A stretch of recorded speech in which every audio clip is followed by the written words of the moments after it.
In today's video, we're diving into a side-by-side comparison of the recently unveiled Ninja 500 and the current Ninja 400 to see what else is new, beyond the facelift and the slight bump in displacement.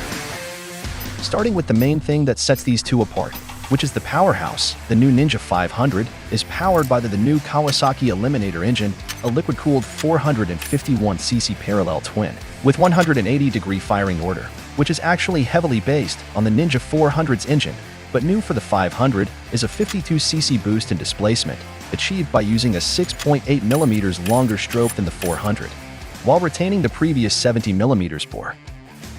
The compression ratio is new, 11.3 to 1, slightly lower than the 400, and for everything else, they are pretty much the same. It still has a double overhead cam with 4 valve per cylinders for the valve train, and power is passed through a 6-speed wet clutch transmission, complete with assist and slipper clutch features.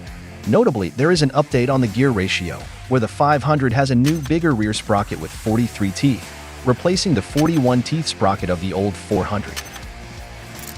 So, how does this new engine update impact the power output?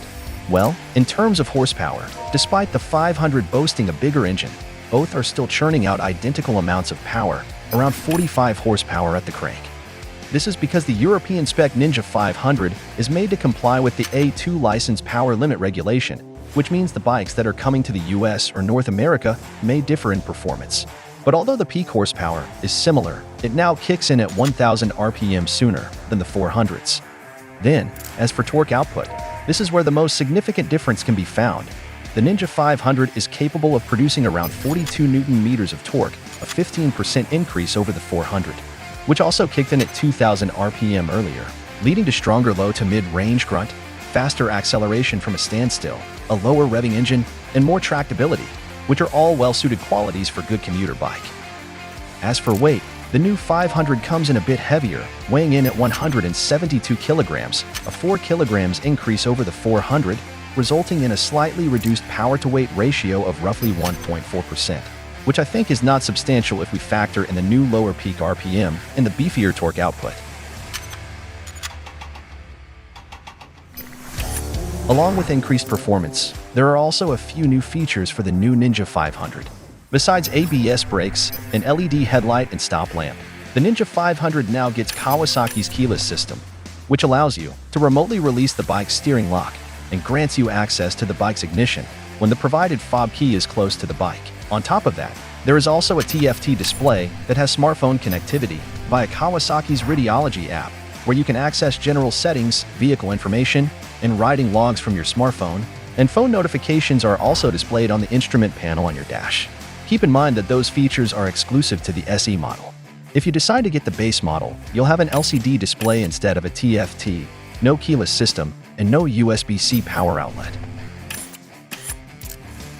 In terms of chassis, there is not much to talk about, because the new Ninja 500 retains almost everything from the existing Ninja 400. It still carries the same trellis frame as the Ninja 400, made of high-tensile steel. Then, as for front suspension, unfortunately, there is no upgrade to the upside-down fork. The Ninja 500 still relies on the same 41mm conventional telescopic Kaiba fork, without any adjustability. Same thing goes for the rear shock, where you will find the same Kaiba monoshock that offers only preload adjustment. There are no upgrades on the brakes either. They are still the same 2-piston Nissin caliper, biting on a single 310mm semi-floating disc up front.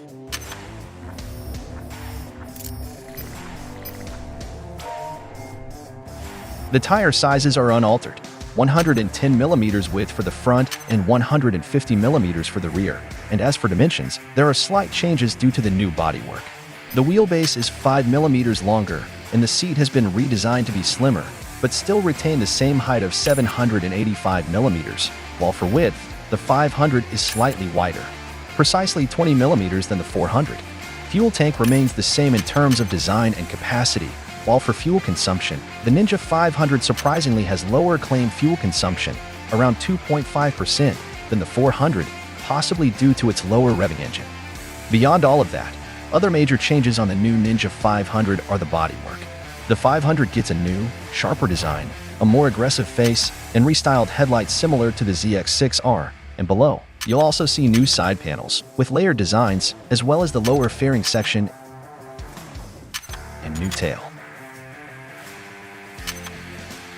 So, while the Ninja 500 has seen some improvements over the current 400, I believe it's still essentially the same bike, with the upgrades barely enabling it to keep up with its rivals, such as CF Moto 450 SR, KTM RC390, or Aprilia RS457, all of which are more well-equipped than the Ninja. Lastly, for things I'd like to see changed in the new Ninja 500, firstly its name. I think 500 is a bit misleading for a 451cc bike, and the Ninja 450 seems more fitting. Other than that, a simple non-adjustable upside-down fork, or at the very least, a new sportier and less boxy swing arm design could significantly enhance the new Ninja 500's appearance without bloating the price much.